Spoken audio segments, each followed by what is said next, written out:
Woman, I do not know if you know the difference between this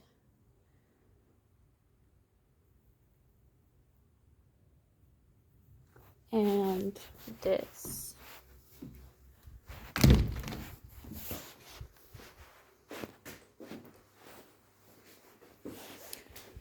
You know why not? Because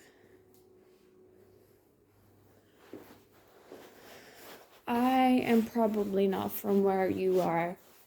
If you are Eastern European, then we understand each other most likely, but if not, and you haven't seen snow in your life, I'm sorry, you will never, probably ever understand why it is so important for you, yes, you, to get a house as a woman. Only indirectly, after, a few lessons here and there. And if you are from a country where you have winter and you'll have let yourself warm up to the West, or to feminism, or to postmodernism, or to capitalism, wherein women have seemingly become strong, independent women, so to speak, I just want to remind you that houses are still built by men, So if you don't have one, go and have one, honestly, on your name, because these men these days, they will eat you for dinner. Not only because they are hungry, but also because they're fat. And fat people just eat a lot. I'm sorry. Even the ones who are not really that fat, they can either be skinny fat or just weak. And it's not because they haven't been abused as a child, it's because they haven't really grown up to be men. The same way that the previous generation, who may or may not have raised them, did. So I just want to talk a little bit, just a little bit about religion, because in the West, religion is strong. Christianity tends to lead among most groups. And in the East, on the other hand, there are a lot of different types of religions. Africa is kind of, I learned that it's following trends, so to speak. Foreign religions is very mixed, but it doesn't have its very own original religion, except being from Africa. But that's just an ancient culture, and it's not really written, and that's what makes religion, right? It's the fact that it's written in scripture, so people can refer back to it. Even when you write something down, you kind of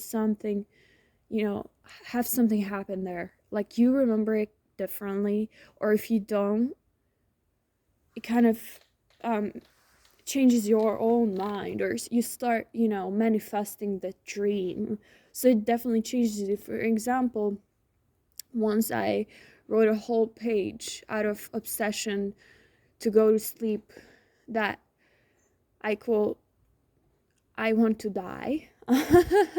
Sorry for my non-Eastern European friends. I can explain, okay, but I will not in this video. So what happened afterwards was I started to literally die. So don't do that. I recommend really speaking to existence what is really positive for you, or at least not just a vibrational improvement in the moment, but definitely in your whole life and outlook, and even in your ancestral lineage and your generational well-being. So religion, right? Religion stems from practical advice from the mouths of real people, meaning everything that's been written down has been written down by people who have a heart, who have hearts and brains, and could breathe and think, so it actually contains a lot of common sense, even if things that are not written down also can be based on common sense. and they often really are divine. But um so religion was something that shaped culture to such a degree that people started trusting and relying on institutions wherein they eventually believed everything that the first generation of Christians or Muslims or, any other religion's members thought, because that's what makes a religion, right? It's that you do not know for sure, but you trust the tradition, you trust the word. So by doing so, you kind of secure your life in a community if you are surrounded by one. If not, then through history. So through history, if you didn't have a house in a place where there is snow during winter, you literally didn't survive. So Europe largely has snow in most countries. So, a house is mentioned multiple times in the Bible as something that is kind of sacred. It is definitely the basis of human existence in a lot of ways. It's definitely not for people with a lifestyle who are still insistent on being hunter-gatherers, although I would love to experience that in the next lifetime. And I struggled actually to experience it for a long time, but I have given up, because it seems that culture and people are just so impactful, and pendulums are real. When you break one, you really do become ostracized. So I really do recommend actually that you open that book and start reading. But other than that, just focus on the house. Please focus on your money. Just not even just survival money that you think that you may need, like how can I say 5,000, like ridiculous. Sorry, it is ridiculous. Like 5,000 euros. Imagine that you make a wrong decision, you go to the wrong place, and now you have to have spent all that money in 2 weeks. Like, it is possible. So please do think globally and just accumulate that life saving, because you never really know what the economy will bring. But if you're able to do that, you are lucky. And if you do have a hot shower in this weather, you are lucky. So do appreciate what you have, including me, please. Thank you very much. And start working also. So don't just save work. But I know it's harder when you don't have like such a secure foundation. So, when it comes to houses, you need permits in most of Europe, I would suppose. And you would need those permits to first of all start building. So it's not just that you start saving, you make sure that you do it somewhere, like you do have some platform. For example, you do submit yourself to something like a gym membership, a job, something, anything, reading, commit yourself to something, even a woman actually, or children, something that is worth life for you instead of just revolving around death all the time. So you can get your momentum going, and then just keep going, okay? And if you fail, learn, because you probably will fail. Most of us do. But going back to the house, it's just fascinating to me how useful a house can be. And yet, when families get stuck in the house like they were during COVID, it really can get out that, not all family members have been made for each other, maybe, but maybe not everyone is compatible with everyone. But other than that, if you have your own house, like imagine that, how grand that is, And plus, imagine that I don't know who you would marry. Maybe you do marry someone with potential. I hope you do, because I have come to realize that potential is all that matters more and more and more you are in the winter. So anyway, if you see someone actually wealthy and they are, sending you all these texts and photos about how wealthy they are, how much they can afford you, and so on and so forth, do not believe them. Believe their actions, and even their actions, believe their potential. Because if you really do love them, you will end up spending time with them eventually anyway, and something will happen. Either you get pregnant and you have a family, or if you don't, you will have a business. Something will happen, or you will travel. But if he does not have potential, because potential is almost unlimited, I do believe in multiple lifetimes, but I keep an open mind, so I am also open to resurrection, and the fact that we never see the light again after we pass. But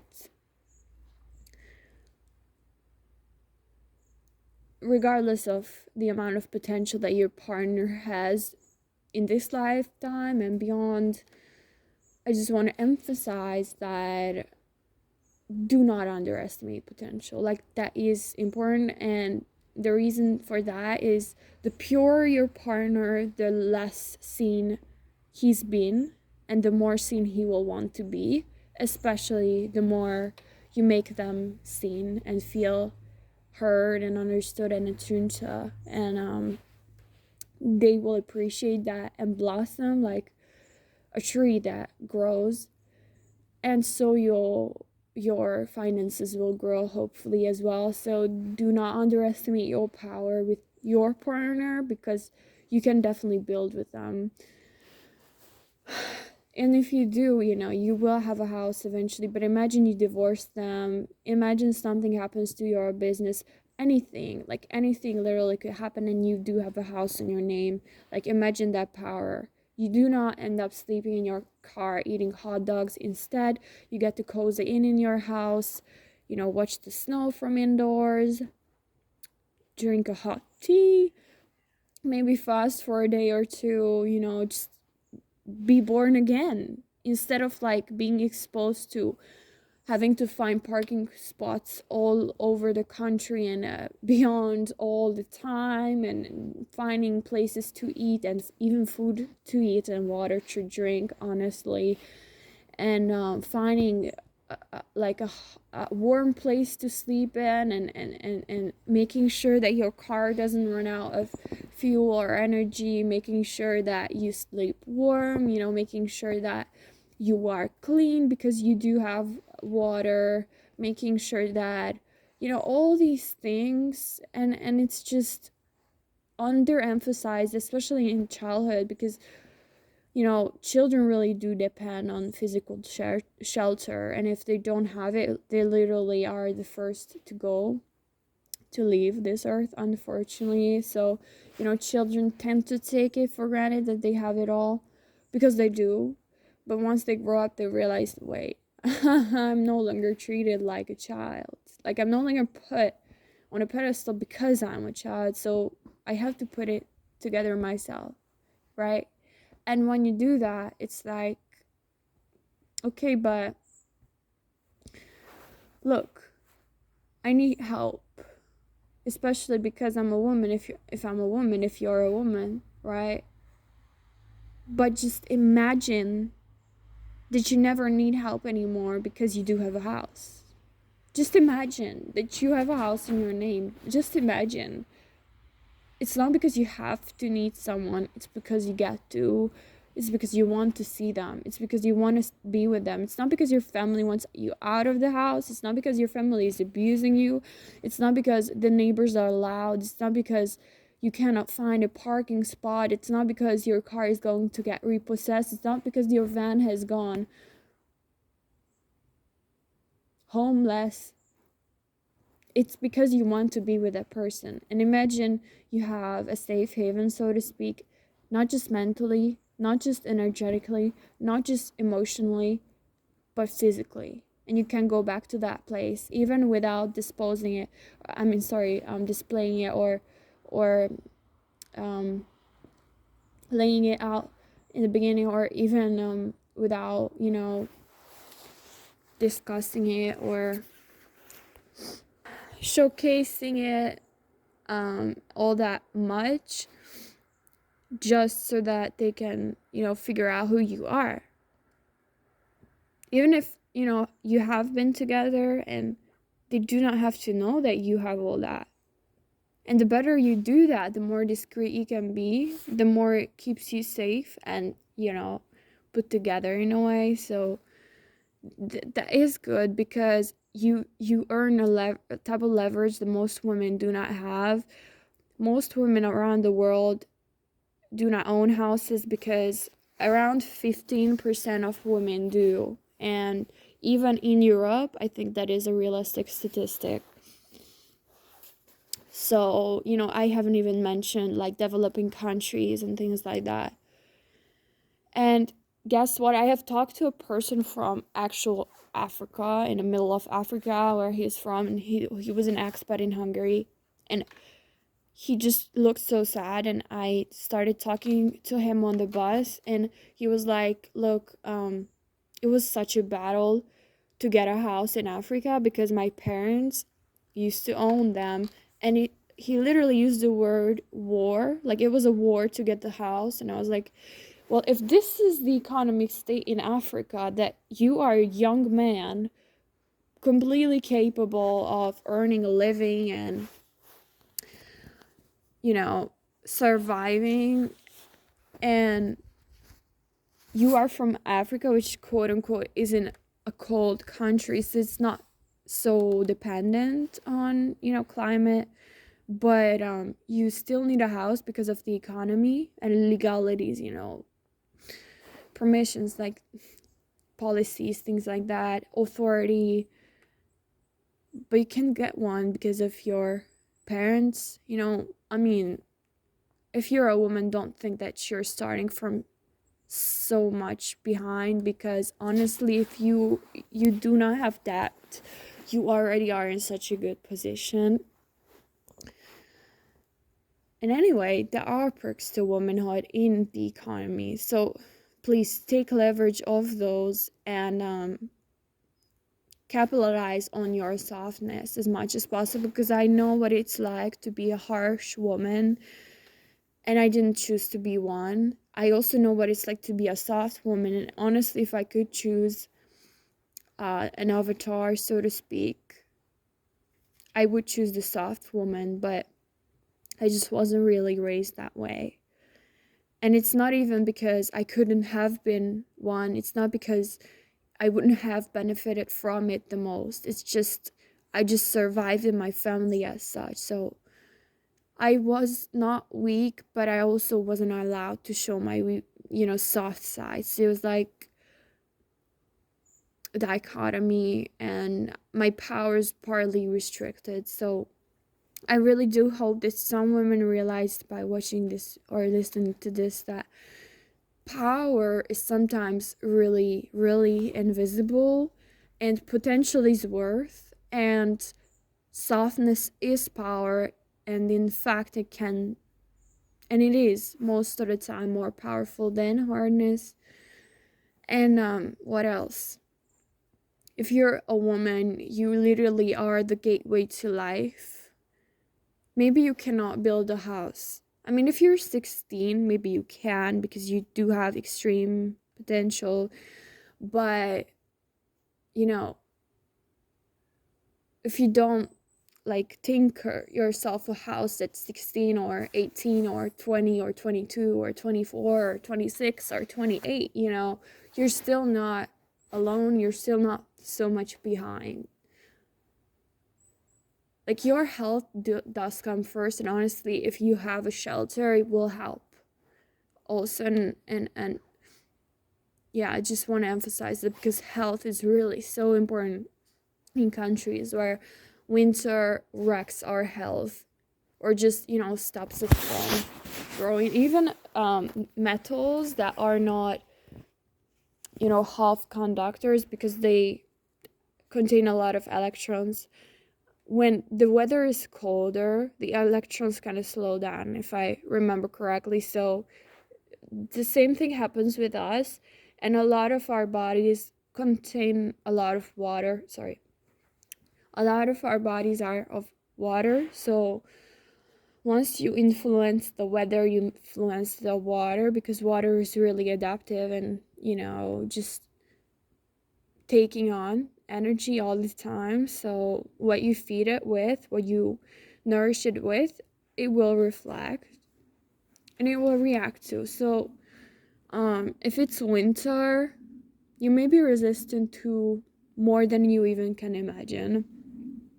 If you are somewhat adapted, but I don't think you can survive in the wild, like in a wilderness, you know what I mean? So